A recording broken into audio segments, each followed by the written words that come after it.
Thank you.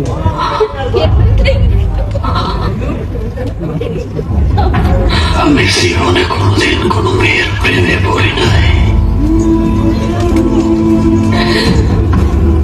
কিন্তু তোর প্রেমে পড়ছি।